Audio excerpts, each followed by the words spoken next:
Eh bien, bonjour mesdames et messieurs, chers téléspectateurs, enfin je veux dire auditeurs sur Internet. Voici la quatrième conférence en partenariat avec l'Agence de l'eau Adour-Garonne. Quatrième conférence qui tient sur le thème de l'eau et la loi, l'eau et les lois qui s'y appliquent. Et Stéphanie va se présenter rapidement avant de commencer cette conférence. Bon, bienvenue aux derniers arrivants. Prenez place, il reste plein de places devant, n'hésitez pas. Bonjour à tous, merci d'être venus. Donc moi, je suis Stéphanie Arguindegui, je suis ingénieure eau et environnement et actuellement conférencière pour l'agence de l'eau à Dour-Garonne. Donc je remercie Surfrider d'organiser cette conférence qui vous est présentée par l'agence de l'eau.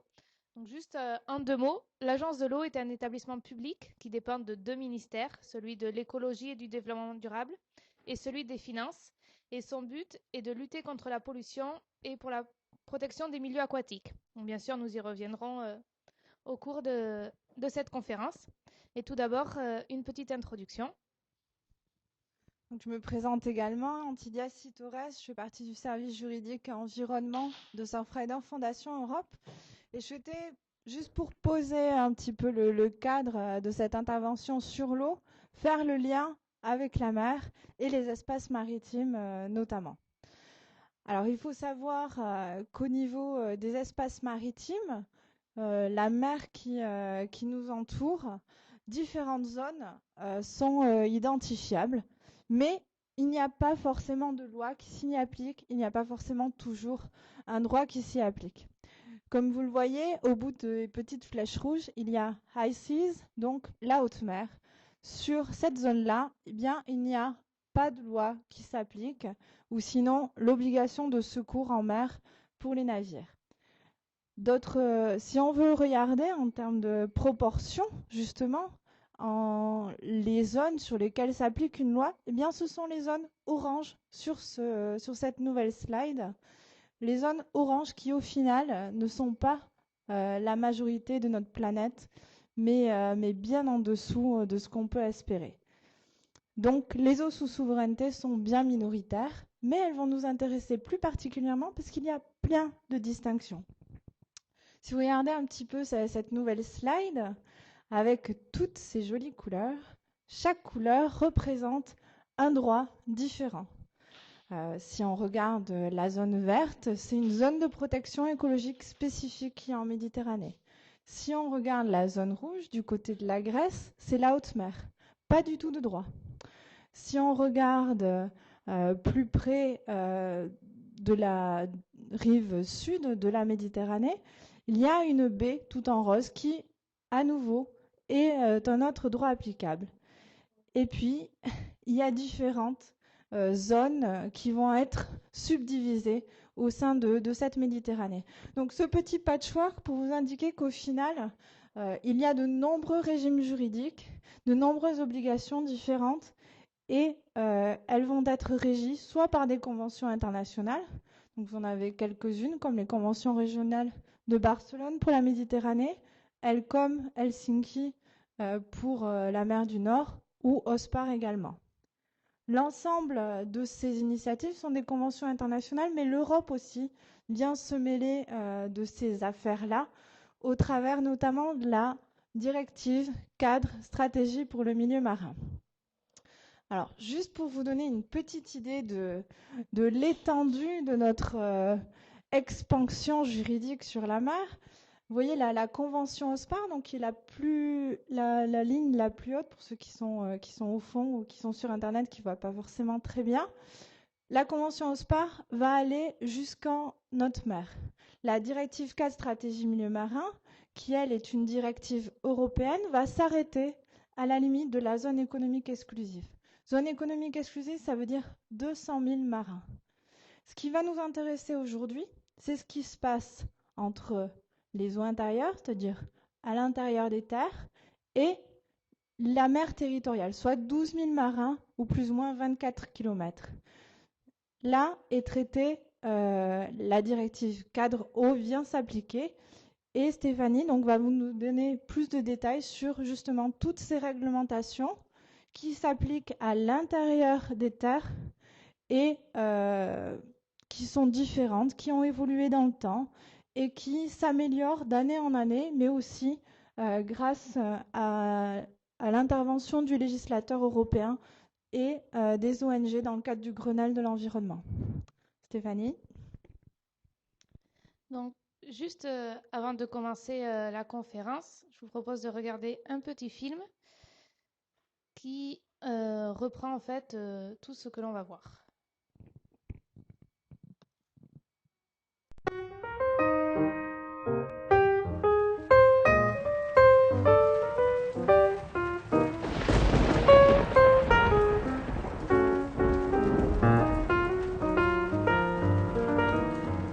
1964, 1984, 1992, 2006, 2009, 2010, 6 dates qui jalonnent l'histoire récente des lois sur l'eau dans notre pays. 6 dates qui représentent autant d'étapes décisives pour une protection renforcée de la ressource en eau et des écosystèmes aquatiques. Première étape, 1964. La France connaît alors un développement industriel sans précédent. La pollution envahit nos rivières. L'urgence est de lutter contre ce phénomène nouveau et encore mal connu. La loi sur l'eau de 1964 met en place tout un dispositif pour réduire les rejets polluants. Les agences de l'eau et les comités de bassin en seront les chevilles ouvrières. 20 ans plus tard, en 1984, la loi franchit une nouvelle étape. La protection de la faune piscicole est reconnue d'intérêt général. Protection des frayères, débit minimal en aval des barrages, circulation des migrateurs. Les avancées sont réelles, mais néanmoins limitées. En 1992, la nouvelle loi sur l'eau fait explicitement référence à la notion d'écosystème aquatique. À travers les SDAGE, schéma directeur d'aménagement et de gestion des eaux, la loi impose une démarche d'ensemble pour que tous les problèmes soient traités de front. Elle oblige aussi les collectivités à renforcer la dépollution des eaux usées domestiques. Cette loi donne une impulsion nouvelle à la protection de la ressource en eau. Des progrès incontestables sont réalisés. Mais il reste encore une dernière marche à franchir pour que la sauvegarde des milieux aquatiques devienne une obligation absolue et incontournable. Cet ultime palier, c'est la directive cadre européenne du 23 octobre 2000 qui va le franchir. Si elle s'inspire en grande partie des lois françaises, elle va aussi beaucoup plus loin. Elle fixe une obligation de résultat. Tous les milieux aquatiques doivent avoir retrouvé un bon état chimique et biologique d'ici 2015. La loi sur l'eau et les milieux aquatiques, adoptée en 2006, concrétise les objectifs de la directive européenne. Priorité est donc donnée à la protection des milieux. Mais cette loi place aussi au centre des préoccupations la satisfaction des besoins humains fondamentaux, l'alimentation en eau potable, la santé, la salubrité publique et la sécurité contre les risques d'inondation. Enfin, les lois de 2009 et 2010, prises en application du Grenelle de l'environnement, renforcent considérablement les actions contre les pesticides et les pollutions diffuses. Toute cette évolution des lois sur l'eau reflète celle de nos modes de vie et de nos exigences en matière d'environnement. Mais toutes obéissent à une même logique. Chacune d'elles poursuit en effet un même objectif. Parvenir à équilibrer les deux termes d'une équation toujours difficile à résoudre. Car il s'agit chaque fois de concilier l'exploitation de la ressource en eau, autrement dit les usages, avec la sauvegarde des milieux aquatiques. Il s'agit chaque fois de répondre aux besoins humains tout en préservant la ressource naturelle en eau.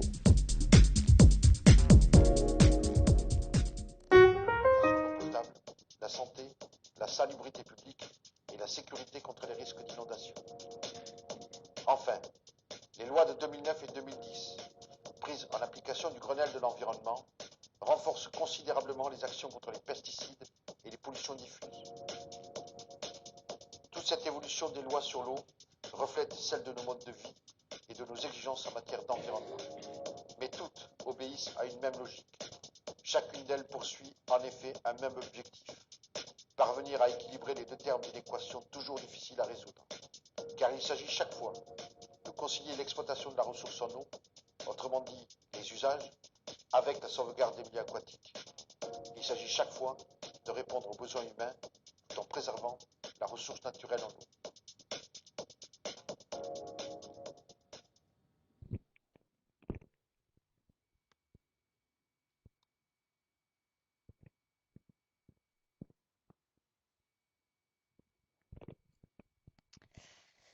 Donc voilà. Donc tout d'abord, en guise de préambule, une petite définition. Qu'est-ce qu'une loi?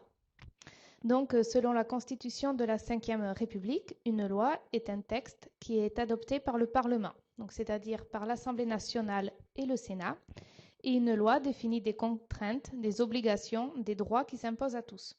Donc, un point important, c'est qu'en matière d'environnement, une loi définit des principes. Et ce sont ensuite des arrêtés et des décrets qui vont fixer les mises en application concrètes.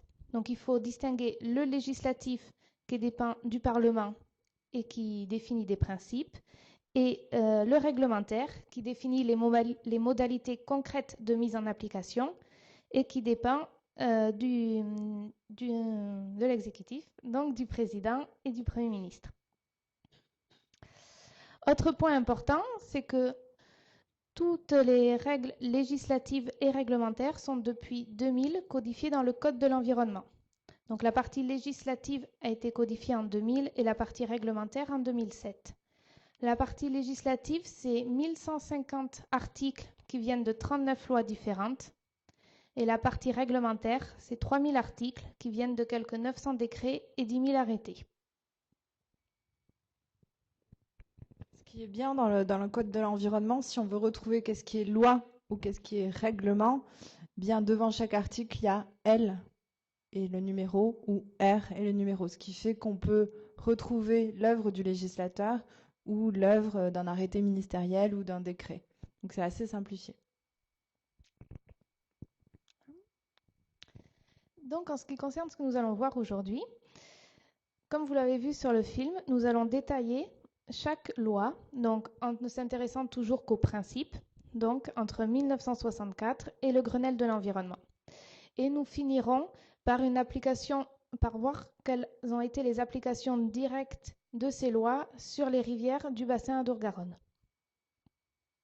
Donc lorsque l'on parle de l'eau et des lois, on commence toujours par parler de la loi de 1964, qui est une loi très importante, comme nous allons le voir, mais il ne faut pas croire qu'il n'y avait rien avant. En fait, dès lors que l'homme a commencé à vivre en société organisée, il y a eu des lois autour de l'eau, savoir qui peut l'utiliser, pour quel usage, à qui appartient l'eau, simplement parce que l'eau est une ressource structurante, donc elle est indispensable à toutes nos activités humaines et à nos besoins. Donc de l'Antiquité, l'exemple le plus frappant est le code du roi Hammurabi, donc roi de Babylone en 1730 avant Jésus-Christ.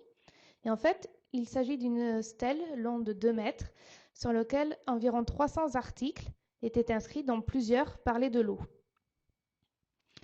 Plus près de chez nous, donc le droit de l'eau, édité par les Romains, dont nous sommes le lointain héritier, disait que l'eau était res publica, c'est-à-dire que l'eau de la rivière était chose publique, alors que le lit pouvait être privé.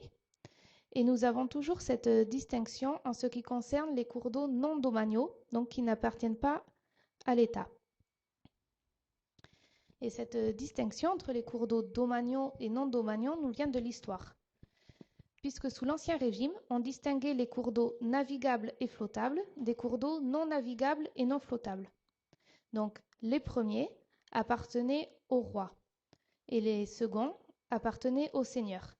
À cette époque, les transports de marchandises se faisaient essentiellement par voie navigable. Du coup, le roi pouvait ainsi contrôler les marchandises qui étaient transportées, mais également faire payer des taxes ou des péages. Donc, après la Révolution, ces cours d'eau passent au domaine public. Et c'est la loi de 1964 qui va changer la terminologie. Et donc maintenant, on parle de cours d'eau domaniaux et de cours d'eau non domaniaux. La loi de 1964 est relative au régime et à la répartition des eaux et à la lutte contre leur pollution. Donc, comme on l'a vu dans le film, en 1964, on est en pleine période des 30 Glorieuses, donc 30 ans au cours duquel la France a connu un développement industriel et économique sans précédent, avec une rentrée dans la société de consommation. Donc, à l'époque, on ne parle pas du tout d'écologie ou d'environnement, seulement on va commencer à se rendre compte des effets de la pollution industrielle. C'est pourquoi cette loi est faite et elle dit que les dispositions du présent titre ont pour objet la lutte contre la pollution des eaux qui doit être menée dans un but précis. Donc je cite, dans le but de satisfaire ou de concilier les exigences de l'alimentation en eau potable des populations et de la santé publique, de l'agriculture, de l'industrie, des transports et de toute autre activité humaine d'intérêt général, de la vie biologique du milieu récepteur et spécialement de la faune piscicole, ainsi que des loisirs, des sports nautiques, de la protection des sites, et enfin de la conservation et de l'écoulement des eaux. Donc en clair, il s'agit de concilier les satisfactions des besoins humains, donc c'est-à-dire les différents usages, avec les exigences de qualité de la ressource en eau et des milieux naturels. Donc pour satisfaire les besoins, il faut préserver la ressource, et pour préserver la ressource, il faut lutter contre les rejets polluants. Donc ceci marque un tournant décisif dans la façon d'appréhender les problèmes de l'eau, puisque jusqu'alors on ne s'intéressait qu'aux usages, et maintenant on va s'attaquer à un problème nouveau qui est la conséquence directe du développement industriel et de notre mode de vie. Pour cela, on va mettre en place un réseau de mesures et des objectifs de qualité. Puisque pour résoudre un problème, il faut le connaître, il faut l'évaluer. Donc il faut savoir si une pollution évolue, si elle augmente. Donc dans un délai de 2 ans, après la promulgation de la loi, les eaux superficielles feront l'objet d'un inventaire établissant leur degré de pollution. Donc ça, ce sont les réseaux de mesure. Et des décrets fixeront d'une part les critères physiques, chimiques, biologiques et bactériologiques auxquels les cours d'eau devront répondre, et d'autre part le délai dans lequel la qualité de chaque milieu récepteur devra être améliorée. Donc ce texte instaure également les principes des objectifs de qualité. Mais on sait bien que interdire et réglementer ne suffit pas. Donc la loi va en fait inciter les gens à moins se polluer. Tout ça à l'aide du principe du pollueur-payeur.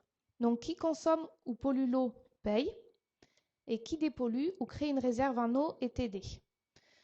Donc une sorte de taxe sur l'eau, une redevance est mise en place. Pour ce faire, la loi va instaurer la notion de bassin versant. Donc un bassin versant, c'est une zone géographique ou un territoire au cours duquel tous les cours d'eau s'écoulent dans la même direction, dans le sens de la pente.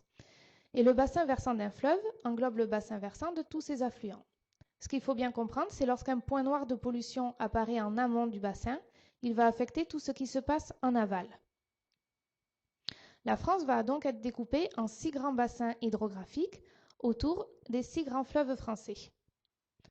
Et tout simplement, puisque un fleuve va englober plusieurs départements. Donc si la politique des pollutions du fleuve va être différente d'un bout à l'autre, comme on a vu, tout ce qui se passe en amont affecte ce qui se passe en aval, cela aurait posé des problèmes. Donc les bassins hydrographiques sont créés. Et dans chaque bassin sont créés 2 organismes. Un comité de bassin et également une agence financière de l'eau, une agence financière de bassin qui est en fait l'agence de l'eau. Donc l'agence de l'eau est appelée agence financière puisque son but, ça va être de récolter cette redevance dont on a parlé, donc auprès de tous les pollueurs, donc en fait auprès de toutes les personnes qui vont utiliser de l'eau, puisque dès que l'on utilise de l'eau, on la rejette et elle est polluée, même rien que de se laver les mains, on va mettre du savon, de la matière organique. Donc l'agence de l'eau collecte ces redevances, les met dans un pot commun, et cet argent sert à construire par exemple une station d'épuration. L'agence de l'eau n'a pas qu'un rôle financier, puisque comme on l'a vu, pour connaître un problème, pour résoudre un problème, il faut bien le connaître. Donc l'agence de l'eau s'occupe également des réseaux de mesure, donc de faire les prélèvements, etc. Donc juste pour vous donner quelques idées, une station d'épuration, c'est entre 1 000 et 1 500 € par habitant. Et à cela, il faut s'ajouter le réseau de collecte, donc les tuyaux, qui amènent donc l'eau de notre habitation à la station. Donc c'est entre 2 000 et 6 000 € par habitant, suivant bien sûr si on est plus ou moins excentré. Donc pour une ville comme de 10 000 habitants, une station d'épuration, c'est en moyenne 30 millions d'euros. Donc comme je vous l'ai dit, dans chaque bassin est créée l'agence de l'eau, ce que l'on vient de voir, mais également le comité de bassin. Le comité de bassin, c'est un peu le parlement de l'eau. Donc il va y avoir des élus qui vont représenter les citoyens, des industriels, des agriculteurs. Et ce comité va fixer le montant de la redevance et également va répartir cette redevance. Par exemple, sur 100 €, il va en mettre 30 pour créer une station d'épuration, 30 pour aider une usine à dépolluer, 10 pour faire une passe à poissons, etc. Et ces actions sont prises suivant les connaissances et l'expertise de l'agence de l'eau. Donc en fait, c'est une gestion en duo en France. Donc souvent, lorsqu'on parle de la loi de 1964, on s'arrête à ce modèle de gestion de l'eau. Seulement, il y a eu d'autres dispositions prises dans cette loi, notamment la protection des captages d'eau potable. En fait, un captage d'eau potable, c'est un puits donc, qui est relié à la nappe phréatique et qui sert à alimenter toute la ville ou le village en eau potable. En fait, un périmètre de protection va être mis en place autour de ce captage pour éviter donc, les pollutions d'origine accidentelle. Donc, en 1964, c'est juste pour éviter ces pollutions qui pourraient du coup contaminer le captage d'eau potable. Et en fait, on va voir que cette mesure va être reprise dans une loi plus récente pour éviter notamment les pollutions d'origine diffuse, donc d'origine agricole.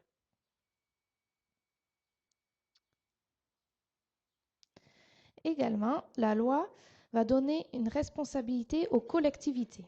Alors tout d'abord, une collectivité, c'est une commune ou un regroupement de communes, mais également un département ou une région. Et la loi dit que ces collectivités peuvent engager des études ou des travaux pour l'approvisionnement en eau, pour lutter contre la pollution, lutter contre les inondations, entretenir ou restaurer les cours d'eau non domaniaux. Donc les collectivités deviennent des acteurs importants de gestion de la lutte contre la pollution. Donc pour résumer la loi de 1964, ce qu'il faut retenir, c'est ce modèle de gestion français, donc par bassin hydrographique, avec le principe du pollueur-payeur et la gestion en duo entre le comité de bassin et l'agence de l'eau. Cependant, il y a des limites à la loi de 1964. Justement, en t'écoutant, Stéphanie, je me disais, cette loi de 1964, bon, qui a le mérite d'exister, on parle en fait surtout des rejets polluants, mais je pense par exemple à la construction d'un barrage, ça peut avoir des effets sur la biodiversité, sur la continuité du bassin. Est-ce qu'il y a quelque chose qui est prévu dans cette loi ou est-ce que ça va venir après? Donc, en effet, cette loi ne s'occupe que des rejets polluants industriels. Donc, on ne prend pas en compte, par exemple, la construction de barrages, non plus la pollution d'origine agricole.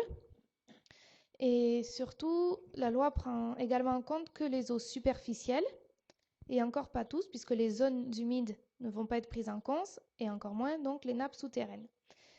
C'est pour ça que d'autres lois sont apparues après. Donc, notamment la loi du 29 juin 1984. Donc, c'est une loi qui est relative à la pêche en eau douce et à la gestion des ressources piscicoles. Mais en fait, dans cette loi, il y a plusieurs articles qui vont bien plus loin que la pêche en eau douce et qui concernent justement la protection des milieux aquatiques. Notamment l'article 2 qui dit que la préservation des milieux aquatiques et la protection de la faune piscicole sont d'intérêt général. Alors, intérêt général, c'est quelqu'un dans la salle qui saurait le définir? Non, on va peut-être laisser Stéphanie le faire. Mais en fait, l'intérêt général, c'est tout ce qui est en opposition avec l'intérêt particulier.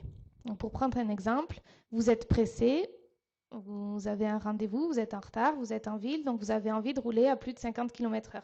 C'est votre intérêt particulier. Mais s'il y a une réglementation pour limiter le nombre d'accidents, donc l'intérêt général vous interdit d'aller plus loin, d'aller plus vite. Et ici, en environnement, c'est la même chose. L'intérêt particulier d'un industriel, ça va être de limiter ses coûts de production. Donc, ça va être de diminuer ses coûts. Donc, en dépolluant des eaux, ça va coûter de l'argent et du temps. Donc, ça ne va pas être dans son intérêt particulier. Mais maintenant, avec cette loi, son intérêt général va l'obliger à dépolluer ses eaux. 3 autres dispositions sont importantes dans cette loi. La protection des frayères. Donc, en fait, une frayère, c'est une zone de ponte pour les poissons. Et maintenant, toute activité qui pourrait mettre en danger ces zones vont être soumises à autorisation.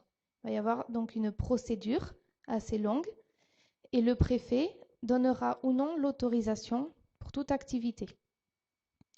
De plus, un débit minimal va être imposé en aval des barrages. Donc on ne peut plus laisser une rivière à sec en aval d'un barrage. Et des passes et ascenseurs à poissons vont devoir créer pour permettre aux espèces migrateurs de remonter le cours d'eau. Donc ensuite, on passe à la loi du 3 janvier 1992, qui est également une loi importante, presque autant que la loi de 1964. Elle dit que l'eau est patrimoine commun de la nation, c'est-à-dire que l'on peut tous avoir accès à l'eau, on peut tous l'utiliser, mais dans certaines mesures. Sa protection, sa mise en valeur et le développement de la ressource naturelle dans le respect des équilibres naturels sont d'intérêt général. Donc, sa protection est importante, mais ce n'est pas un but en soi. Maintenant, l'eau va avoir une dimension économique puisque l'on doit pouvoir utiliser la ressource pour nos activités humaines. Donc, il faut concilier ces deux termes, donc protection du milieu aquatique et usage humain. Et cela se fait à l'aide d'une gestion équilibrée de la ressource en eau. Et cette loi va plus loin puisqu'elle parle également d'écosystèmes aquatiques.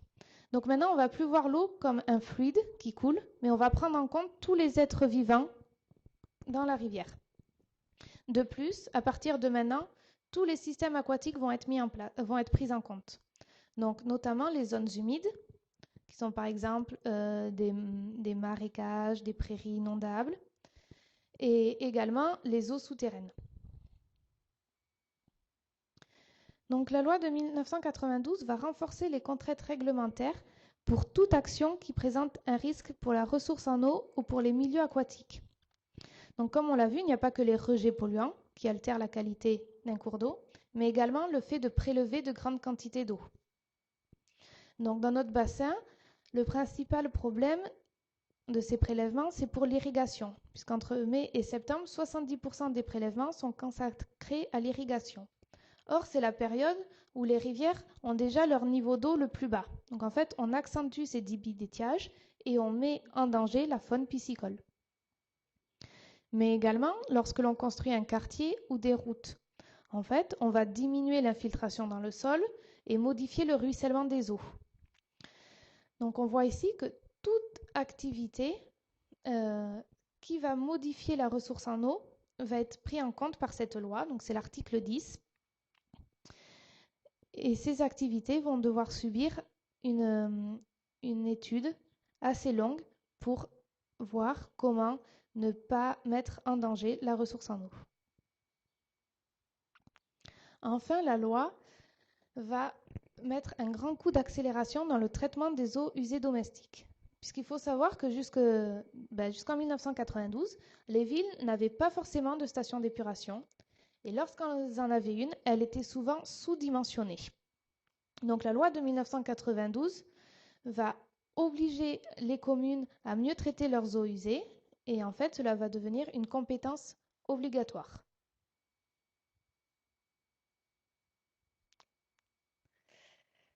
Donc voici par exemple la station d'épuration dans les années 80 de Toulouse et après rénovation en 2007. Les autres dispositions importantes. Cette loi va renforcer le rôle des collectivités. Donc ça, on l'avait déjà vu avec la loi de 1964. Mais maintenant, il ne s'agit plus de réduire la pollution ou les risques d'inondation, mais bien d'engager des travaux pour la protection et la restauration des écosystèmes aquatiques. De plus, les associations de protection de l'environnement vont être reconnues et vont pouvoir se porter partie civile et donc porter plainte pour des faits qui constituent des infractions à cette loi. Donc le rôle de contre-pouvoir de la société civile est pris en compte. Également, des compteurs d'eau sont obligatoires. Donc cela concerne surtout l'irrigation. La loi va également mettre en place les SDAGE. Donc les SDAGE, ce sont des schémas directeurs d'aménagement et de gestion des eaux. Alors concrètement, avant, dans un bassin, on menait une politique de cas par cas. Donc on allait dépolluer une pollution industrielle, puis après on allait s'occuper d'une pollution domestique. On voit bien que ça ne peut pas marcher. Il faut avoir une vision globale. Donc avec les SDAG, on a une vision globale puisque l'on fait un état des lieux de tous les milieux naturels du bassin. Et on voit quelles sont les mesures à prendre pour protéger l'eau. Et le SDAG, donc, c'est des objectifs sur 10 ans et c'est un document à portée juridique.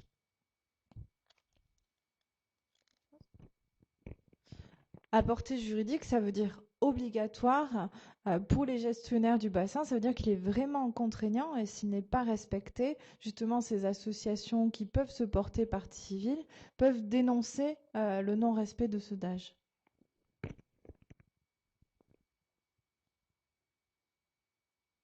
Donc, juste un exemple.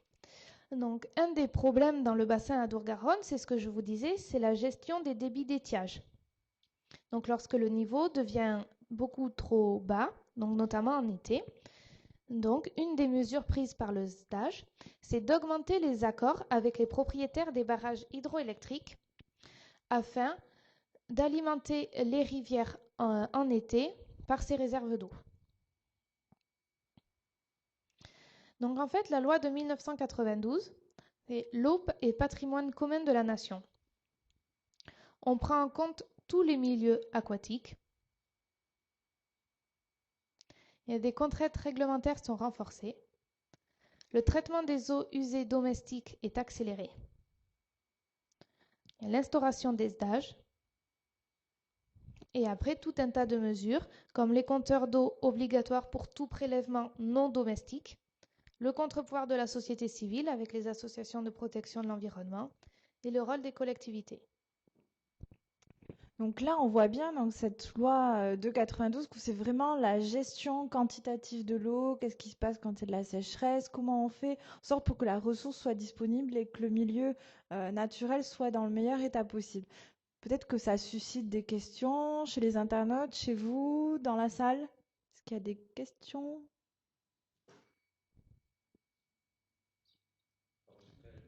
Alors attendez, on va vous donner le micro pour que les internautes puissent également vous entendre. Non, mais les internautes ne vous entendront pas. Ça entraîne la mise en place d'une police de l'eau. On ne peut pas y échapper. Comment est-elle conçue? Alors effectivement, il y a une police de l'eau qui est organisée notamment par l'Office national des milieux aquatiques. L'ONEMA a pour charge justement de contrôler la mise en œuvre de ces différentes lois sur l'eau et le respect des SDAG. Et justement, les différents agents sur le terrain, il doit y en avoir un au bout du fil. Les différents agents sur le terrain ont justement cette capacité à la fois de contrôle, mais aussi de dresser des procès-verbaux d'infraction dans le cas où justement il y a une pollution, où on a pu le voir avec des médias filtrants dernièrement sur la Seine, la présence de ces petits objets en plastique constituait une infraction à la loi sur l'eau. Peut-être continuer sur la prochaine loi ?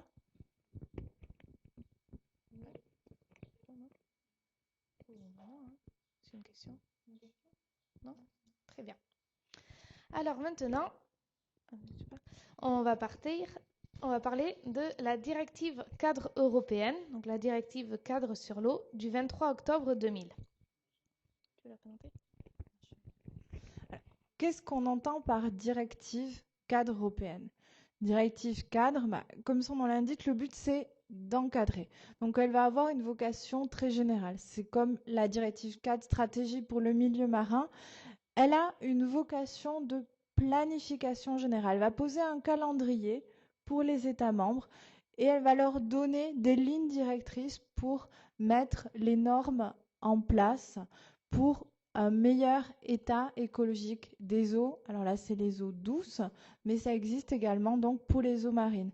Donc directive cadre, elle va poser des objectifs, des lignes directrices, elle va donner un calendrier aux États de sorte à ce qu'ils puissent justement arriver à un meilleur état écologique dans un délai précis. Et là, le délai, c'est 2015, si je ne me trompe pas. Donc voilà. Donc depuis 1970, une trentaine de directives sectorielles sur l'eau ont été émises par l'Union européenne. Donc directives sectorielles, par exemple une directive nitrate qui va aboutir à la loi de 1992. Donc on n'a pas parlé, mais il y avait également des choses sur les nitrates qui ont été faites. Une directive également sur les eaux usées urbaines qui date de 91. C'est pour ça que la loi donc, que l'on vient de parler également demande d'accélérer le traitement des eaux usées. Et cette directive cadre, donc plus générale, va avoir deux objectifs.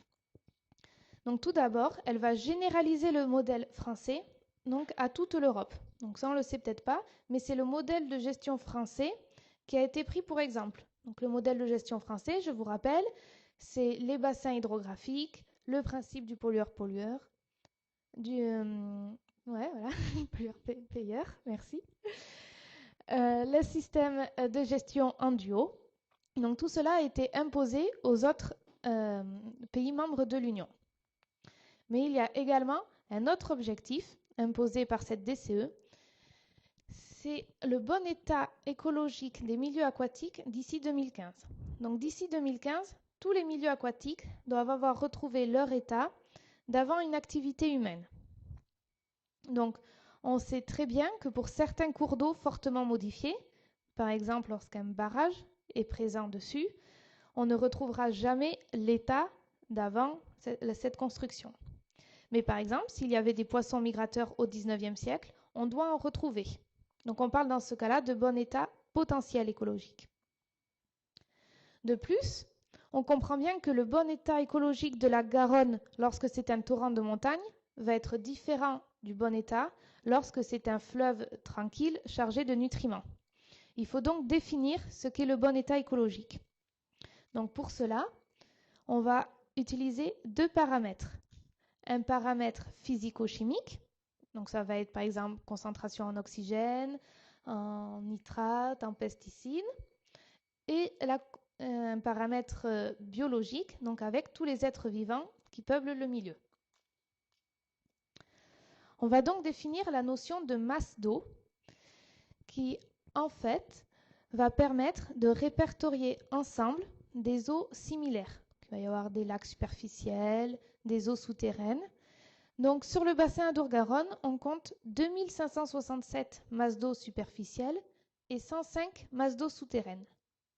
Et pour chaque masse d'eau, il va falloir définir le bon état écologique. Donc tout cela a pris du temps. Ensuite, il a fallu réviser le SDAGE et cela a abouti à une nouvelle loi qui donc a pour objectif d'atteindre ce bon état écologique. Donc il s'agit de la loi LEMA du 30 décembre 2006. Donc c'est une loi très dense, donc plus de 100 articles, puisqu'elle doit en prendre en compte tout un tas de dispositions pour arriver à cet objectif. Donc on va développer 4 volets importants, qui sont la protection de la ressource en eau, la gestion quantitative de la ressource en eau, on va voir ce que ça veut dire, la lutte contre la pollution par les pesticides, qui jusque-là n'avaient jamais été prise en compte dans les lois, et l'alimentation en eau potable et l'assainissement. Mais avant, il faut savoir que la loi LEMA intègre aussi un volet social, c'est-à-dire qu'elle reconnaît le droit d'accéder à l'eau potable dans des conditions économiques acceptables par tous.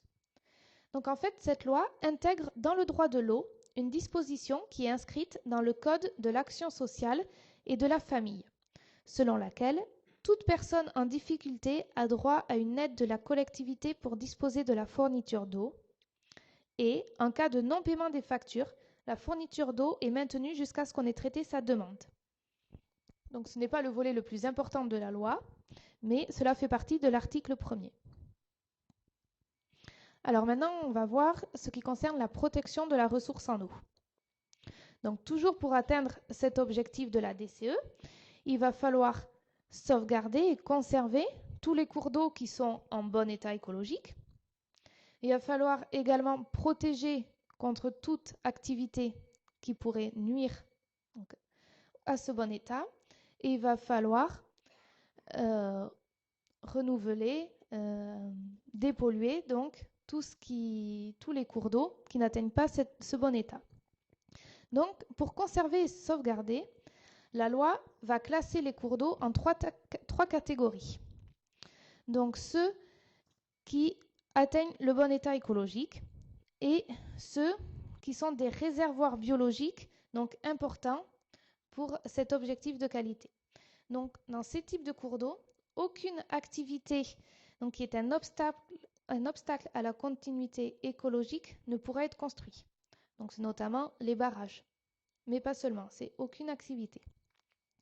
Donc, le troisième type de cours d'eau, ce sont les cours d'eau qui sont importants dans le transport des sédiments et des poissons migrateurs. Donc ici, tout ouvrage devra fonctionner en fonction des règles qui lui seront imposées par l'administration. Donc, les activités ne sont pas interdites, mais elles sont fortement encadrées. Oui, si on prend l'exemple de l'Adour, qui fourmille d'anguilles et de saumons, il y a des barrages sur l'Adour. Mais en revanche, ils sont effectivement encadrés puisqu'il y a des passes à poissons et des passes aussi pour les anguilles. Donc, c'est des tapis pour les anguilles et des systèmes de bacs avec les saumons qui sautent, comme vous pouvez voir sur l'écran. Donc, il y a un aménagement qui est imposé dans le cadre des barrages pour que justement la biodiversité puisse continuer de vivre sur un fleuve normalement.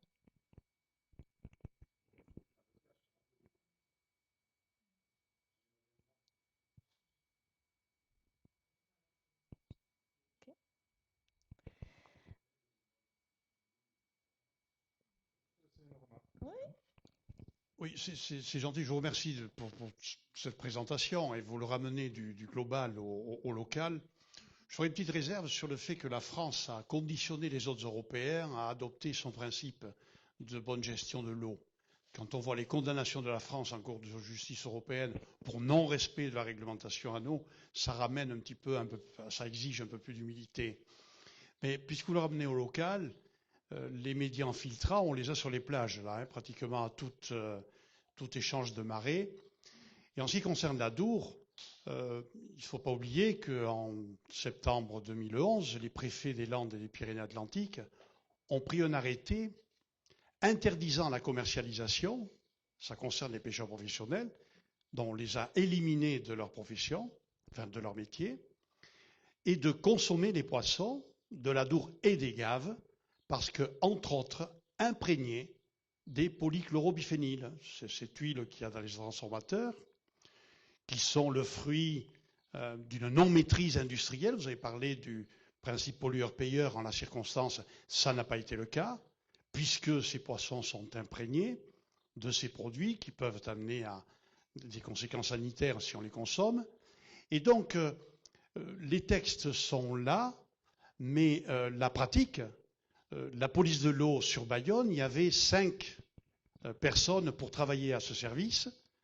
Avec la nouvelle révision des politiques générales, eh bien, il n'y a plus qu'une seule personne qui fait son travail, qui tente de le faire du mieux que possible, mais passer de 5 à 1, vous voyez un petit peu, pour défendre le principe des eaux de surface, ça fait un petit peu court.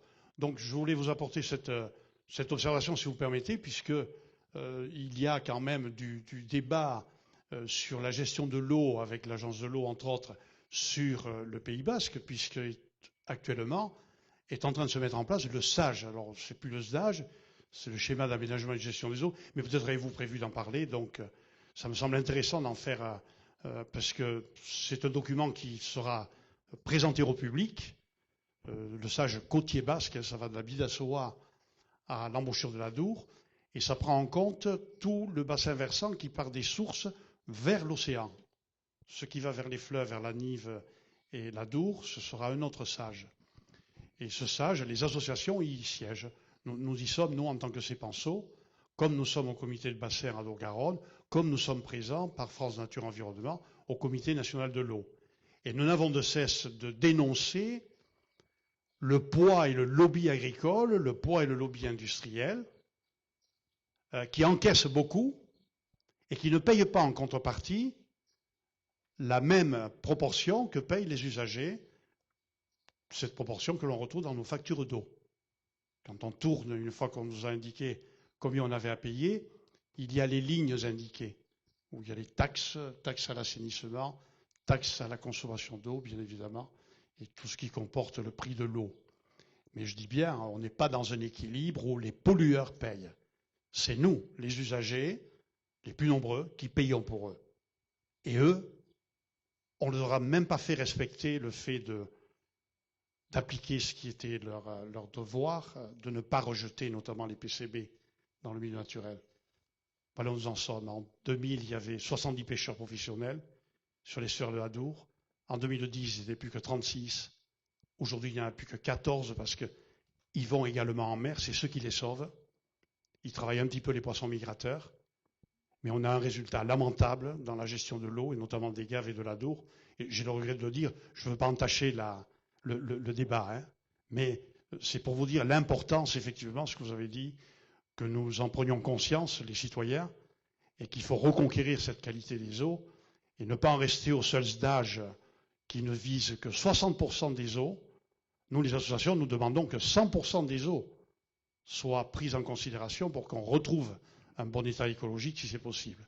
Excusez-moi d'avoir été trop long, mais vous avez raison. C'est une intervention tout à fait pertinente, d'autant que dans le cadre aussi de l'action de Surfrider, on intervient dans le comité maritime de façade pour faire justement le lien avec les eaux estuariennes, les eaux marines, et faire en sorte justement aussi que ces seuils de tolérance, que ce soit sur les PCB, que ce soit sur les déchets ou sur tous les produits chimiques, nitrates, pollution diffuse, il y ait justement des seuils qui soient instaurés, parce que sur les eaux marines, on est quand même au balbutiement de la prise en considération des pollutions chimiques, et on essaie de travailler justement à ce que les seuils soient les moins tolérants possibles et que le principe de pollueur-payeur, qui est un des principes constitutionnels, puisse enfin être appliqué. Mais merci beaucoup de cette intervention qui a vraiment du sens par rapport à l'exposé de ce jour.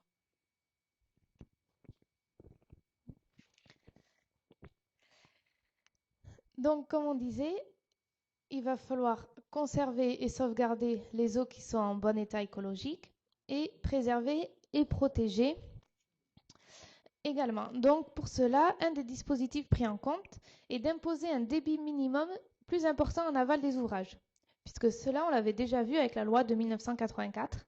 Il faut savoir que seul 2,5% du débit était imposé en aval du barrage. Donc maintenant, c'est 10% du débit minimum. Enfin, il faut entretenir et restaurer les cours d'eau. Et cela concerne surtout les cours d'eau non domaniaux. Donc, je vous rappelle, les cours d'eau qui ne sont pas publics, puisqu'il faut savoir qu'en France, il y a 17 000 km de cours d'eau domaniaux et 270 000 km de cours d'eau non domaniaux. Donc, même si ce ne sont que des petites rivières, en majorité, pour atteindre le bon état écologique des cours d'eau, ils sont très importants. Il faut donc pouvoir les restaurer. Donc, normalement, c'est le propriétaire qui doit se charger des travaux, mais s'il ne le fait pas, donc d'après cette loi, ça va être à la communauté de le faire. Donc le propriétaire est obligé de laisser le libre accès au cours d'eau aux agents de l'administration. Donc cela peut être vu comme une violation de la propriété privée, mais cela est donc dans le cadre d'une restauration des cours d'eau. Donc maintenant, on va passer au deuxième volet de la loi LEMA de 2006 qui concerne la gestion quantitative de la ressource en eau. Alors, l'eau, on s'en sert donc bien sûr pour nos usages domestiques, mais également pour les usages industriels et pour l'agriculture, notamment pour l'irrigation. Dans certaines zones, qui sont appelées les zones de répartition des eaux, la demande devient supérieure à la ressource. C'est pour ça qu'une gestion collective de l'irrigation va être mise en place dans ces zones. En fait, jusque-là, les demandes d'irrigation étaient traitées au cas par cas. Donc, chaque agriculteur avait son autorisation d'irrigation. Et lorsqu'il y avait une pénurie d'eau, un problème, on commençait à prendre les mesures, mais une fois que l'on avait en quelque sorte créé cette pénurie d'eau. Donc maintenant, le volume d'eau alloué à l'irrigation va être déterminé à l'avance par rapport à la quantité d'eau dans les rivières, dans les nappes phréatiques. Et ce volume va être réparti sur tous les agriculteurs. Alors, cette application ne se fait pas sans mal, puisque cela contribue à diminuer très nettement les volumes alloués à l'agriculture. Ce que tu veux dire, Stéphanie, c'est qu'en fait, il y a une sorte de quota dans la répartition des eaux à l'usage de l'irrigation qui est attribué à chaque agriculteur. Dans les cas de sécheresse, ça doit être particulièrement difficile d'appliquer cette réglementation. Oui, voilà. Enfin, actuellement, les agriculteurs, leur syndicat, voilà, la FNSA, merci, estime que cela consiste à couper l'irrigation 4 années sur 5. Donc on voit bien que ce sont des volumes qui n'ont plus rien à voir avec ce qui leur était alloué jusqu'à maintenant. Troisième volet, la lutte contre les pollutions diffuses. Donc une pollution diffuse, c'est justement une pollution que l'on ne peut pas canaliser, comme les pollutions d'origine domestique ou industrielle, que l'on canalise dans les tuyaux, et après, ces eaux sont épurées donc, dans les stations. Une pollution diffuse, donc, notamment par les nitrates ou les pesticides, c'est une pollution que l'on va retrouver dans l'atmosphère, mais également dans les eaux. Donc, par exemple, ici, lors d'un épandage, vous avez des dizaines de pourcents de pesticides qui partent à la dérive dans l'atmosphère, mais on retrouve également des pesticides dans les eaux de ruissellement ou les eaux d'infiltration. Donc cette loi LEMA de 2006 est la première à prendre en compte cette pollution par les pesticides, mais elle va rester assez timide. Donc elle va introduire une mise sur le marché plus difficile pour les pesticides, mais c'est surtout les pulvérisateurs qui vont devoir être conformes à des normes européennes et qui vont devoir subir des révisions tous les 2-3 ans. Mais on va voir que cette lutte contre les pollutions par les pesticides va surtout être reprise par le Grenelle de l'environnement et va être bien renforcée. Enfin, le dernier volet est l'alimentation en eau potable.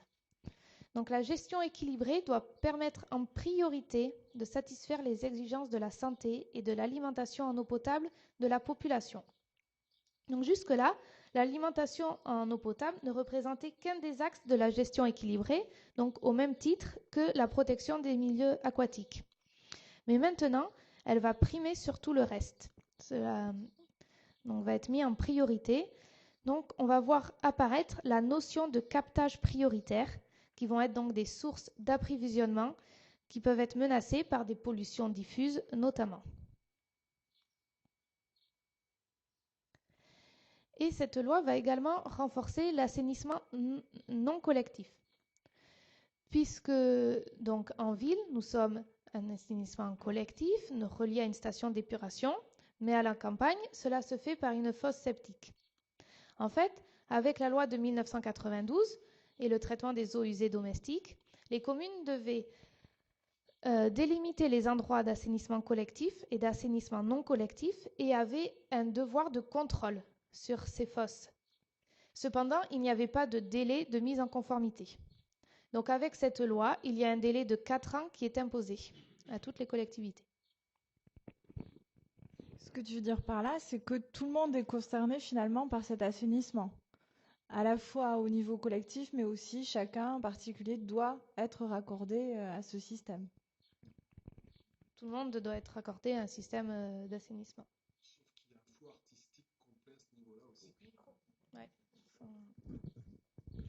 Sauf qu'à ce niveau-là, évidemment, comme beaucoup de choses, il y a un flou artistique complet, c'est-à-dire que des contrôles, il n'y en a quasiment pas. Et par contre, on s'applique à bien lors de construction, et je parle pour un sujet auquel j'étais confronté vu que je vis dans la montagne.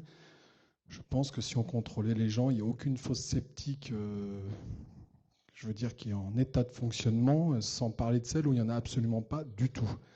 Par contre, l'État et les organismes font très très fort sur le fait que c'est absolument impossible de mettre en place une station d'épuration, parce que quand on construit, qu'on change quelque chose, on doit passer par un organisme qui passe par la mairie, qui s'appelle l'ASBank, et qui lui vient et tout simplement vous dit qu'il faut une fosse septique. Voilà.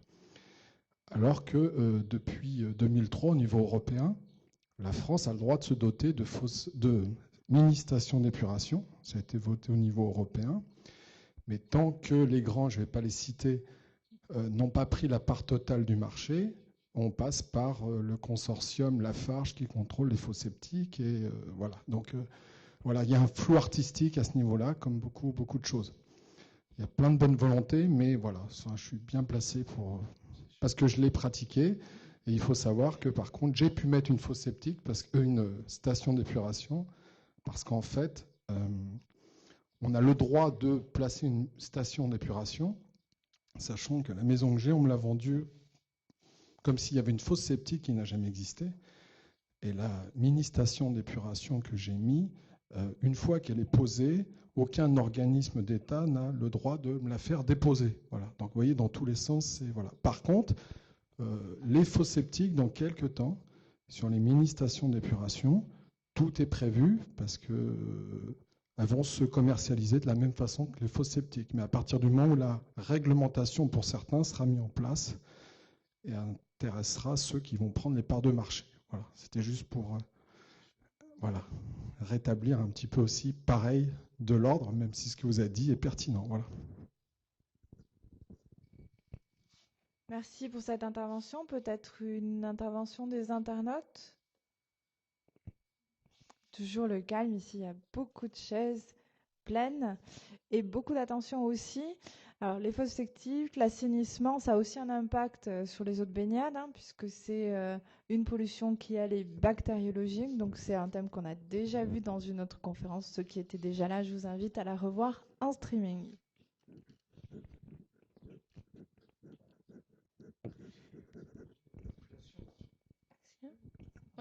Question, s'il vous plaît, je voudrais revenir au domaine. Je vais me lever par politesse, je vous prie de m'excuser. Faites.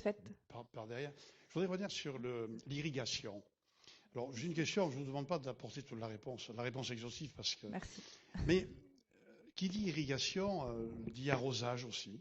C'est beaucoup plus simple, c'est un droit. Et ça nous remonte, ce que vous avez très justement montré, le droit romain de l'eau. Donc le principe de base est tout avalier a droit à l'eau. C'est-à-dire celui qui est à l'aval, il a droit à l'eau. On n'a pas le droit de faire barrage à l'eau. Et je voulais vous demander si vous êtes au courant du devenir de ce que l'on appelle les droits en titre des irrigants, des arrosants, qui sont des droits séculaires. Ça remonte à Charlemagne. C'est le premier qui a un petit peu organisé sa succession.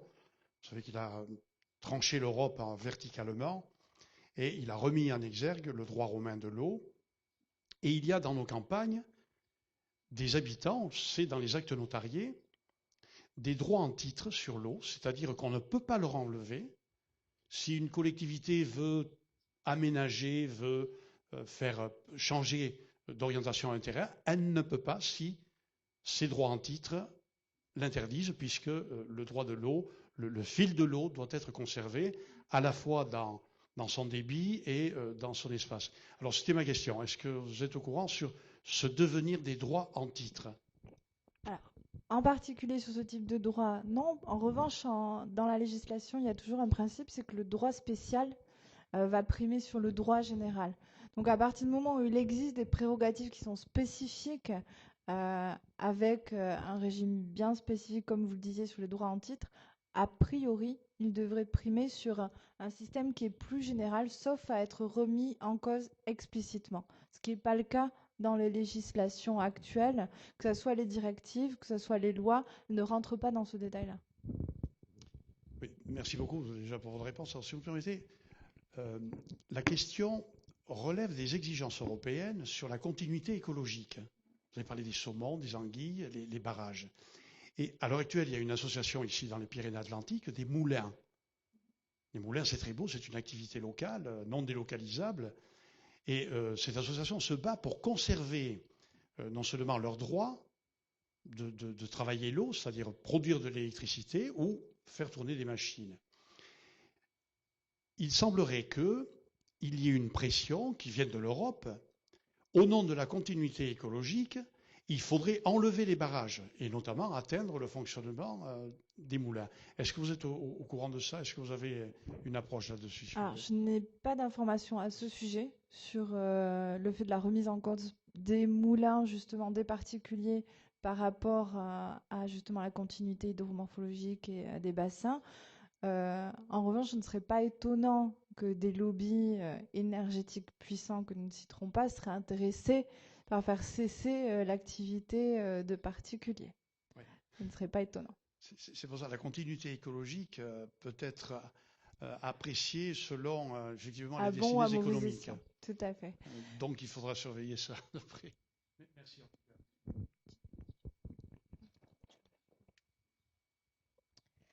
Donc, maintenant, on va passer donc à la dernière loi qui en fait consiste à parler du Grenelle de l'environnement qui a émis 2 lois. Le Grenelle de l'environnement. Donc effectivement, une loi qui en cache une autre. Le Grenelle de l'environnement, on entend beaucoup. Alors ça, c'est le Grenelle. Ça, c'était Grenellisé. Ça a été discuté en Grenelle. Qu'est-ce que ça veut dire, Grenelle? Qu'est-ce que c'est que ce mode de gouvernance? Donc souvent, on entend dire c'est le mode de gouvernance à 5. Pas beaucoup plus précis.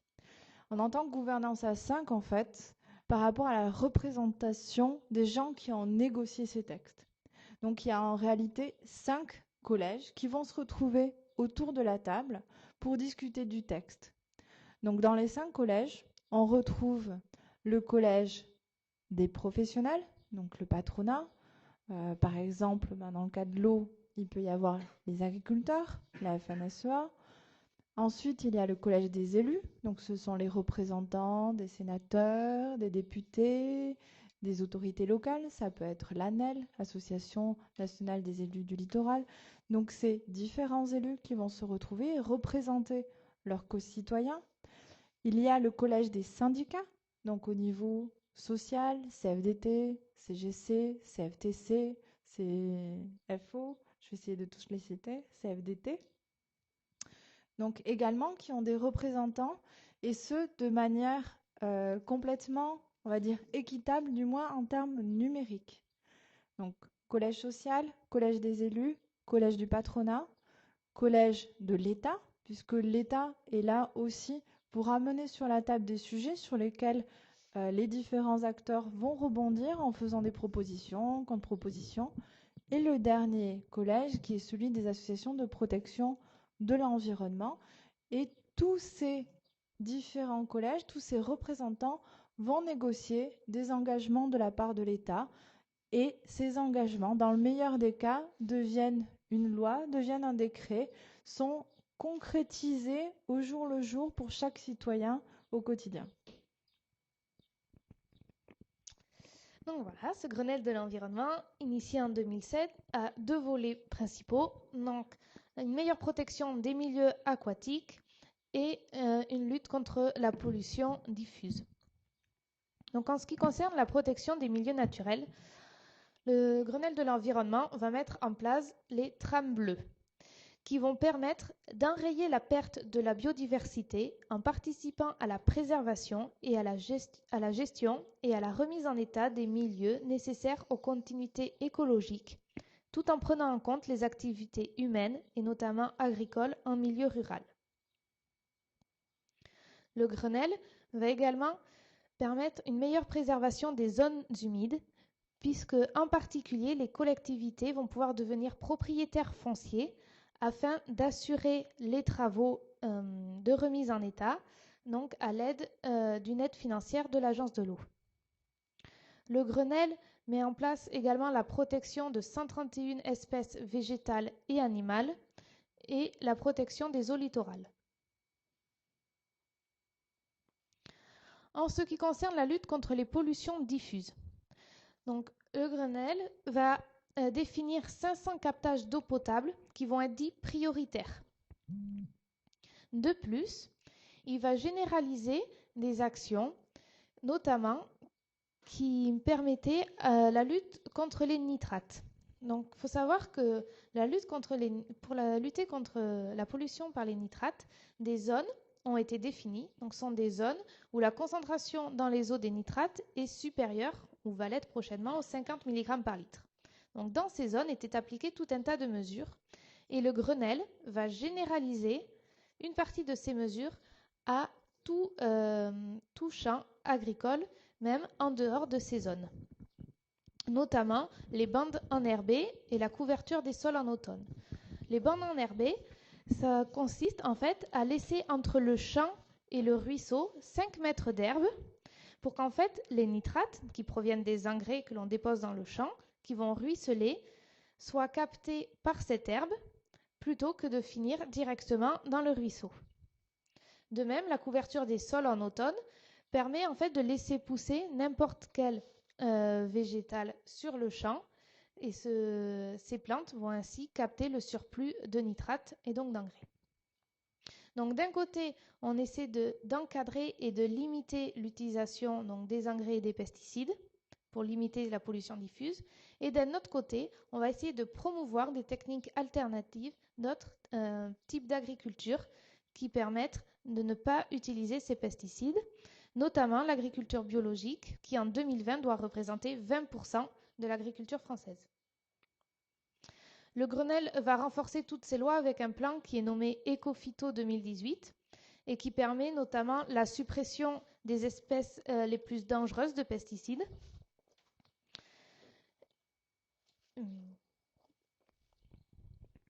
Donc, en conclusion, de 1964 au Grenelle, beaucoup de choses ont changé. En 1964, on ne s'occupait que des rejets polluants industriels. En 1984, la protection des milieux aquatiques devient intérêt général.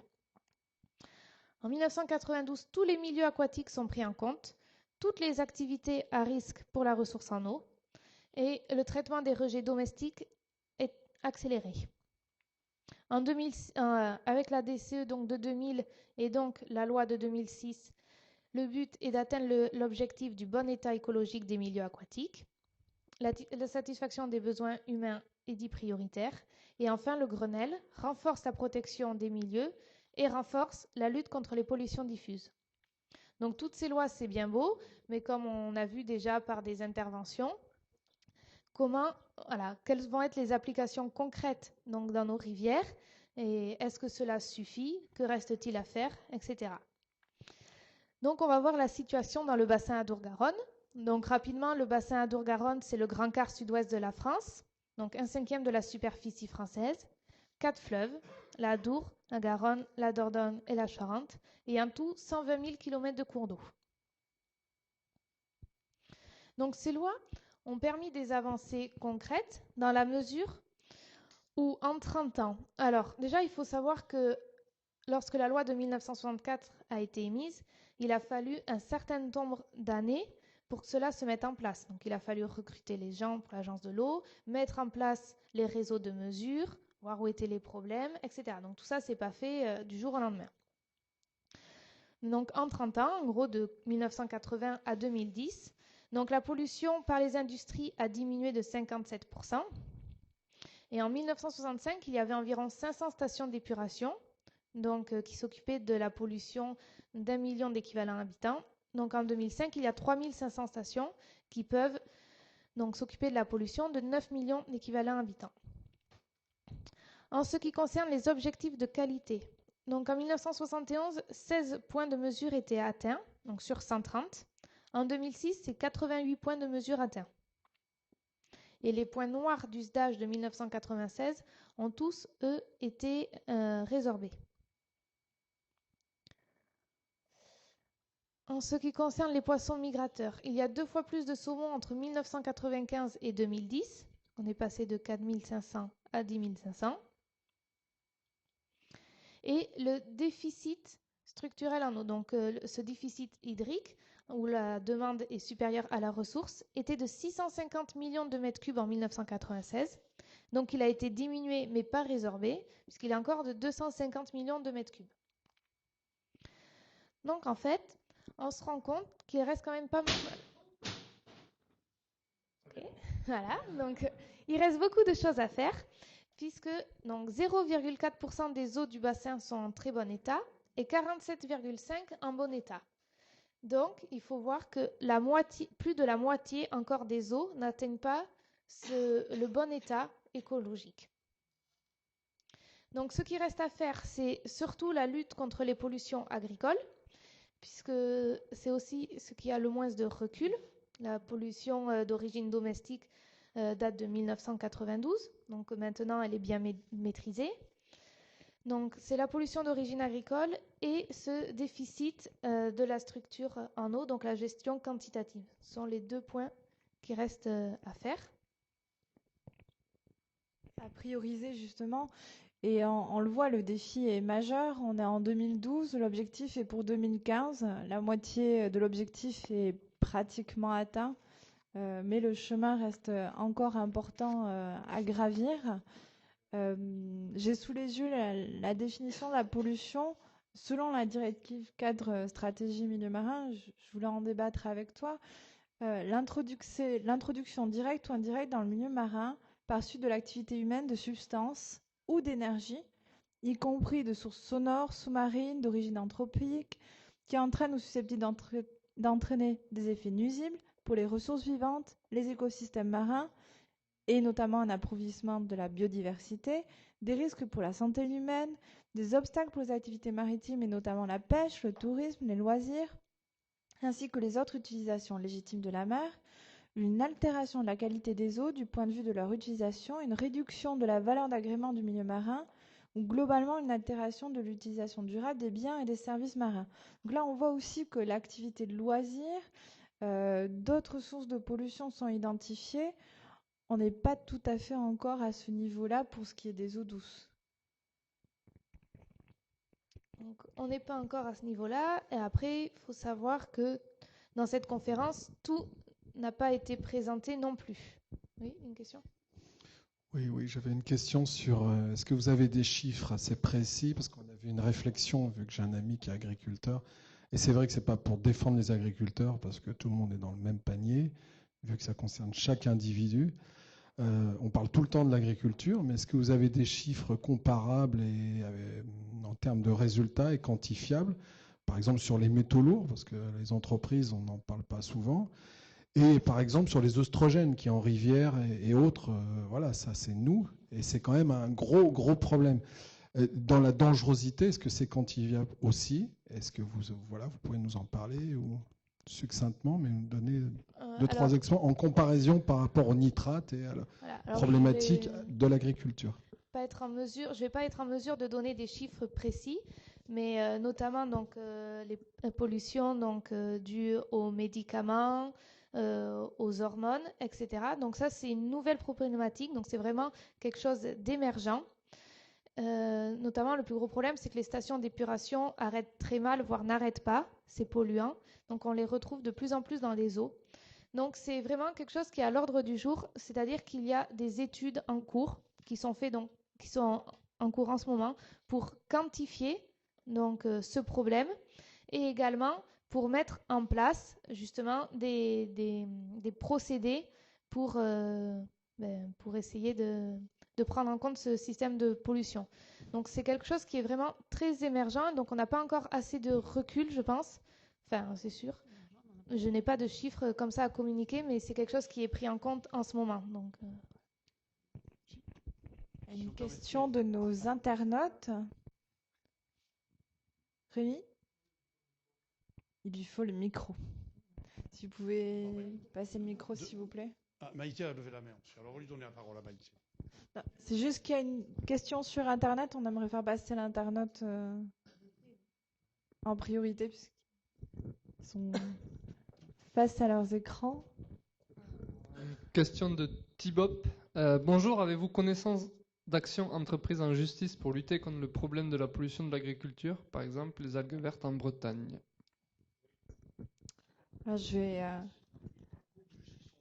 Je vais répondre rapidement. La France n'est pas très exemplaire en la matière.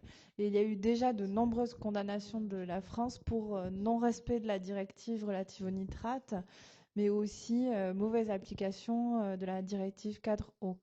Donc la France n'est pas exemplaire et elle est jugée pour ça au niveau européen, ce qui entraîne en plus des frais pour nos chers contribuables, puisque la France paie d'énormes amendes auprès de la Commission européenne.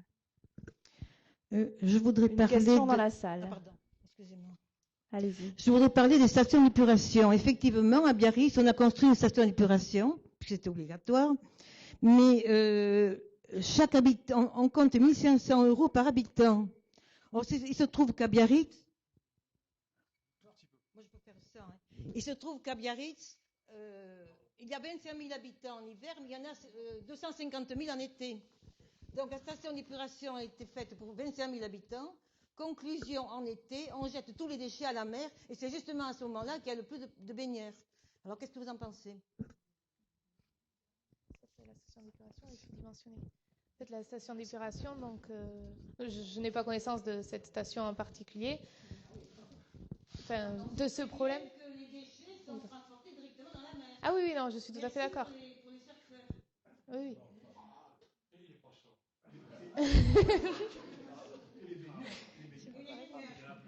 En fait, la station, elle est dimensionnée pour normal, 25 000 habitants, mais en été, elle déborde. Parce qu'il y a des touristes. La difficulté, elle est effectivement dans la gestion de la population, de la démographie au moment de l'été. En revanche, il serait peut-être déraisonnable de construire une station d'épuration pour le nombre de personnes qu'il y a en été et en hiver. Donc aussi à chacun chez soi de faire attention à la fois sur sa consommation d'eau, sur ses rejets de déchets. La semaine dernière, nous avons fait les nettoyages de plage, comme vous le savez, qui sont une sensibilisation autour de la présence des déchets aquatiques en mer. On retrouve des tonnes et des tonnes de coton-tige. Pourquoi? Parce que les gens les jettent chez eux dans les toilettes. Donc c'est aussi notre impact en amont de la station d'épuration qui peut faire aussi que la station d'épuration n'ait pas autant d'eau à retraiter. C'est aussi une des solutions que d'agir en amont pour éviter d'avoir des installations chaque fois un peu plus chères et chaque fois un peu plus importantes. Alors, le micro, attendez.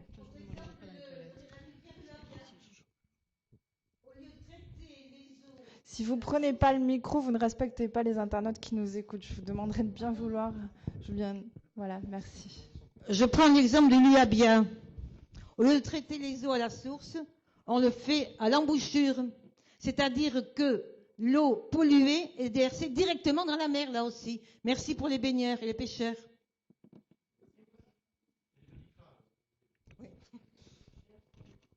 Qu'est-ce que vous en pensez? Vous ne croyez pas qu'on pourrait commencer à dépolluer à l'origine et non pas à l'embouchure? Alors, est-ce que vous avez connaissance du contrat de bassin mis en place sur l'Ouabia? Allez-y, dites-le. Un contrat je vais terminer.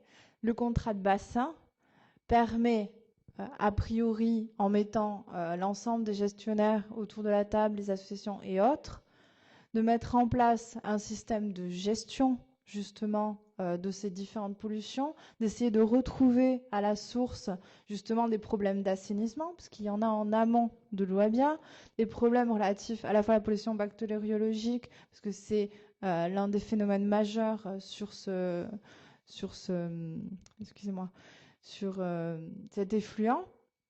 Donc la difficulté, elle est de trouver autour de la table l'ensemble des représentants qui puissent gérer aussi bien en amont et en aval. C'est ce en quoi l'agence de l'eau est utile puisqu'elle a cette vision globale et peut mettre en place ce contrat de bassin pour gérer justement ces pollutions ou du moins les réduire au maximum à la source.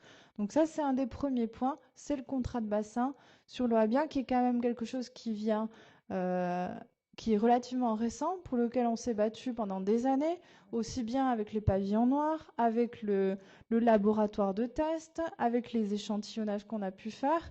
Donc ça fait des années que Surfrider Foundation alerte sur cette thématique et sur cette plage en particulier, parce que c'est un des points noirs de la côte basque, tout le monde le sait. La question, c'est que des solutions arrivent. Elles arrivent certes tardivement. Elles n'arrivent peut-être pas de façon parfaite. On peut toujours mieux faire. Néanmoins, il y a un progrès et il faut aussi le saluer à ce niveau-là. Et que pensez-vous de l'eau de la Dour et du sable qui est à l'embouchure de la Dour et que l'on dépose sur les plages d'Anglettes? Qu'est-ce que vous en pensez? Je pense beaucoup de choses. Décidément, l'opinion est importante. Sur les sédiments de la Dour, j'imagine que vous parlez du clapage. La difficulté sur le clapage, c'est qu'il n'y a des réglementations que de manière internationale peu précises. Ce sont les réglementations Géode qui définissent, alors je ne vais peut-être pas rentrer dans le détail si je ne veux pas endormir nos internautes et la moitié de la salle, en fait qui déterminent des seuils de toxicité selon si on peut les rejeter ou pas. Ce sont des seuils N1, N2 et ainsi de suite. À partir du moment où les autorités locales les rejettent, c'est que vraisemblablement elles sont au-dessous de ces seuils de toxicité et on en a la faculté sur la base d'analyses qui sont faites sur ces sédiments et l'information est normalement publique. À partir de là, l'expertise est donnée, l'autorisation est donnée, vraisemblablement, elle se fixe sur cette législation qui est, comme je vous le dis, internationale. La question est de savoir si cette législation internationale est suffisante. La question elle a été posée dans le cadre du Grenelle de la mer. Nous avons demandé à ce que des législations soient mises en place sur les clapages, soient mises en place sur les modalités de dragage, à savoir est-ce qu'on ne peut pas faire une étude d'impact avant le dragage, avec quelle modalité d'application. Donc les résultats, nous ne les avons pas encore eus. Le nouveau Conseil national de la mer et du littoral devrait se réunir après les élections et on espère remettre le couvert à ce sujet. Voilà ce que je pense sur ce sujet. Je ne peux pas vous en dire plus. Est-ce qu'il y a des questions des internautes, Rémi? Pas de questions des internautes. Au fond, vous demandez le micro. Moi, j'ai une question. J'aimerais comprendre à Biarritz, parce que je suis biarro d'origine. C'est pas grave. Je surf, mais j'ai laissé tomber. Cette année, je ne le ferai pas, je le sais, je pense. Je voudrais savoir, parce que je ne comprends pas très bien comment ils font pour nettoyer la plage. Donc, pour nettoyer la plage, à Biarritz, ils mettent du gaz sur le sable, c'est ça? Et ils projettent de l'eau mousseuse sur le trottoir. Alors, je voudrais savoir qui est responsable de ça. Faut juridiquement voir. Vous voulez dire le parvis de la plage? Des gens, je ne sais pas.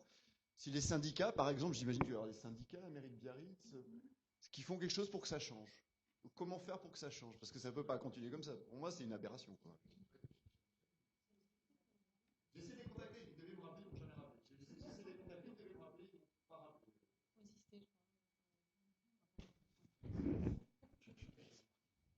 On devrait rétablir les drapeaux noirs. Parce qu'à ce moment-là, le maire de Biarritz ferait davantage attention. Oui, les drapeaux noirs.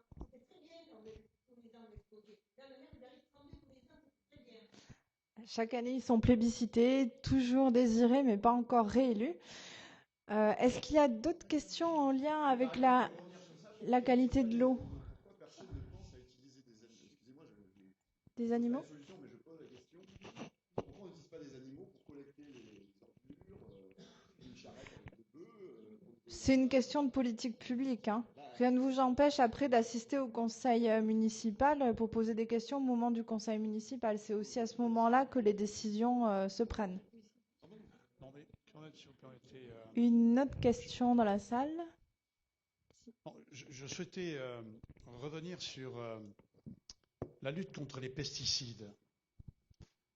Moi, je suis extrêmement choqué de voir un organisme d'État comme l'Agence de l'eau parler de lutte contre les pesticides, sachant que, comme l'a dit notre collègue, de suite on met le doigt sur les agriculteurs. Or, les pesticides, enfin ce qu'on appelle pesticides, insecticides, nématicides, fongicides, on les appelle comme ça en temps de paix. Autrement dit, ce sont des gaz de combat. Tous. Puisque moi-même, j'ai travaillé sur les organophosphorés. On le vendait comme un excellent pesticide et il était classé agent neurotoxique numéro 1 par l'OTAN. Il s'appelle le Phosdrine. Et je peux vous dire que j'ai beaucoup de camarades qui ont travaillé dessus, qui ne peuvent pas raconter comme moi ce soir ce qui leur est arrivé en ayant été exposés à ce que l'on appelle le risque professionnel. Ceci pour dire que l'utilisation du pesticide, il a d'abord une origine industrielle. Ce sont les gros. C'est Novartis, c'est Monsanto, bien connu, Syngenta, et d'autres qui produisent avec les OGM, puisqu'ils vendent les deux à la fois, sur la planète, et pour lesquels l'Europe a réagi avec la directive REACH, c'est-à-dire le contrôle des molécules, pour lequel on s'aperçoit qu'il y a une résistance encore sur certaines molécules sensibles, mais qui rapportent beaucoup d'argent. Aussi, cette lutte contre les pesticides, Je pense que ce qui vient de se passer, vous l'avez dit tout à l'heure, avec Ecophyto, quand on lit le document, comme je l'ai lu, j'ai eu ce privilège, c'est extraordinaire ce qu'on met là-dedans et pour lequel l'agriculteur est amené à aller en formation, qu'il paye, on lui fait payer. Le gros comme le petit agriculteur paye.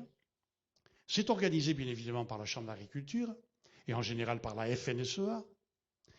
Et dans ce document, et lors des cours, il est donné toutes les explications sur les dangers d'utilisation de ces molécules. Et c'est très bien. À tel point même qu'on se recroirait à l'usine où on fabrique ces produits, puisqu'il y a les mêmes consignes. Sauf qu'à la dernière page, il y a un tout petit paragraphe juste au-dessus de la signature qui rend l'agriculteur totalement responsable de l'usage du pesticide et des conséquences qui pourraient suivre. Autrement dit, le lobby industriel, agro-industriel, agro-pharmaco-industriel s'est extirpé de ses responsabilités pour les porter sur l'agriculteur, ce qui est d'une violence incommensurable, parce que là, on traduit l'individu par un système de production, de consommation, de déjection, un système capitaliste qui n'a plus aucune frontière et pour lesquels nos élus ont cru que c'était la bonne chose.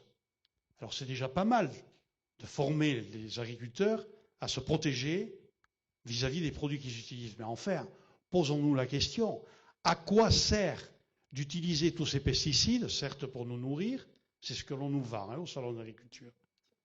Mais quand on sait que maintenant, l'ensemble des nappes phréatiques et des eaux de surface sont polluées par ces molécules, et qu'il sera extrêmement difficile de revenir dessus, puisque certaines sont très difficilement biodégradables. De la molécule pour le pesticide à celle des médicaments, si vous permettez une précision, puisque nous l'avons introduit dans le SAGE, nous demandons à ce qu'on reprenne le plan national d'éradication, plus exactement d'éradication, de gestion des résidus médicamenteux, ça s'appelle comme ça. Parce qu'il faut savoir que, comme vous l'avez dit très justement, ces molécules, comme nos détergents, elles traversent les stations d'épuration. Donc on les retrouve dans le milieu. Et juste une petite anecdote, ce qui est observé, c'est qu'à l'heure actuelle, en général, sur les 45 substances qui ont été trouvées sur l'ensemble du territoire, eh bien nous soignons les poissons sans qu'il l'ait demandé, avec 2 molécules importantes, un antiépileptique, la carbamazépine, et un anxiolytique, un antidépresseur. Vous voyez, les poissons qui n'ont rien demandé sont soumis à ce régime. C'est vous dire à quel point nous sommes dans une situation, excusez-moi, on peut voir le verre à moitié plein, à moitié vide, et je vous remercie encore une fois de plus pour l'information. Mais nous qui sommes aussi, comme vous, sur le terrain, on constate les dégâts du progrès. Il y a celui-là.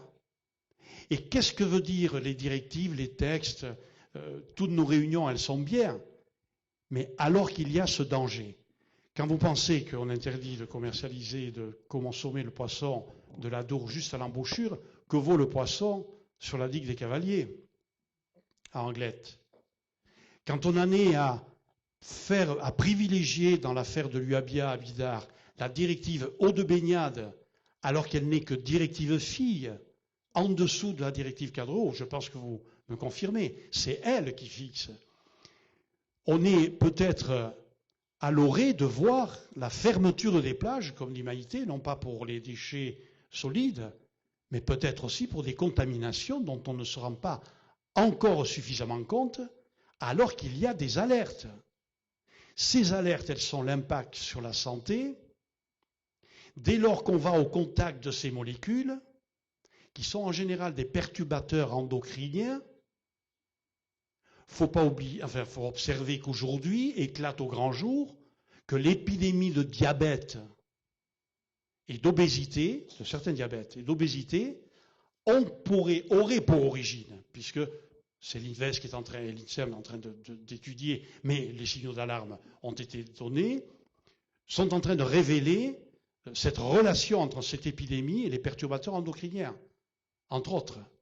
Autrement dit, nous sommes dans une situation, alors excusez-nous, côté casquette environnementale, association environnementale, et parce qu'on vient de l'industrie, on a vu comment on a travaillé, on est dans une situation grave au regard de la pollution actuelle des eaux, et vous avez tout à fait raison, et je souscris à ce que vous dites, tout le travail que fait Surfrider au niveau européen, au niveau national, pour prendre en compte les eaux littorales, parce que les eaux littorales sont l'aboutissement de nos fleuves. Mais c'est d'une urgence capitale pour le devenir du littoral et de notre santé. Excusez-moi, je fais un peu le... J'ai envie de finir cette conférence sur une note positive. Ceci est une autre question.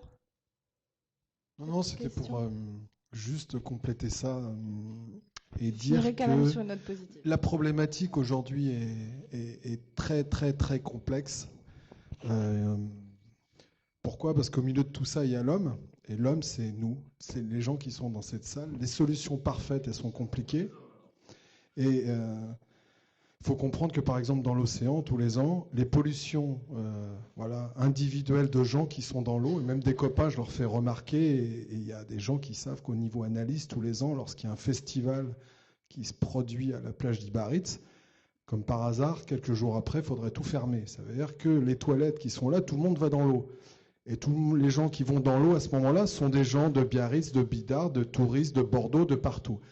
Donc derrière toute la problématique qui va être à mettre en place, et on sait très bien qu'on est en train de parler de ceux qu'on va pouvoir isoler en disant qu'ils vont être peut-être les méchants des grosses entreprises, et je partage, mais il faut savoir que derrière, nous sommes des consommateurs et que la responsabilité individuelle de chacun dans nos attitudes quotidiennes, elles vont être prédominantes. Et j'étais cet été à une réunion, assez privée sur un symposium sur l'eau, où étaient des élus très connus d'ici, et un monsieur qui s'appelle Éric Orsena, et je croyais halluciner ce que j'entendais, parce que, évidemment, l'été, des gens qui essayent de faire leur travail, alors là c'était le monde à l'envers, tirent des sonnettes d'alarme pour les nommer la Lyonnaise des eaux, en disant mais comment on peut faire, parce que nous n'avons plus les capacités de traiter les eaux ici, et que l'été... Monsieur Borotra disait, pour le citer, et normal, il dit comment je fais pour accueillir des touristes l'été alors que c'est la raison de vivre au niveau local et qu'une plage ici, quand elle ferme, c'est 15 millions de perdus tout de suite. Voilà, donc toute la problématique concerne un ensemble d'individus où les questions du devenir, que ça soit de la planète au niveau régional, national et mondial, va être une prise de conscience aussi individuelle de chaque individu. Sinon, on sera tous en train systématiquement de taper sur le politique, de taper sur tout le monde, mais jamais sur soi-même, parce qu'on a un rôle qu'on joue tous les jours. Voilà, c'est ce que je voulais dire. Donc, on est bien d'accord, ne jetez pas vos cotons-tiges dans les toilettes. Ni les mégots. Juste pour finir, je disais sur une note positive, justement par rapport à ces perturbateurs endocriniens, ces grands groupes industriels qui font des pollutions chimiques. Il était une fois l'histoire d'une petite abeille qui se baladait dans les champs et qui rencontrait le cruiser, le méchant cruiser pesticide. Bien maintenant, il y a l'INRA qui a mis en exergue que le cruiser avait un vrai impact sur les abeilles, ces abeilles qui nous permettent d'avoir des fleurs, qui nous permettent de nous nourrir. Et un jour, j'ai bien l'espoir qu'on pourra dire qu'un petit poisson ne rencontrera plus ces méchants polluants qu'on a comme les hydrocarbures, comme les résidus médicamenteux et autres. Donc, si vous aussi, vous pensez aux petits poissons, essayez de faire des gestes chez vous. Et puis, on continue à appliquer les lois. Soyez vigilants. Alertez-nous quand vous voyez une pollution. Alertez-nous quand vous voyez des médias filtrants. N'hésitez pas à témoigner ou à poser un témoignage sur le site Surfrider Fondation Europe.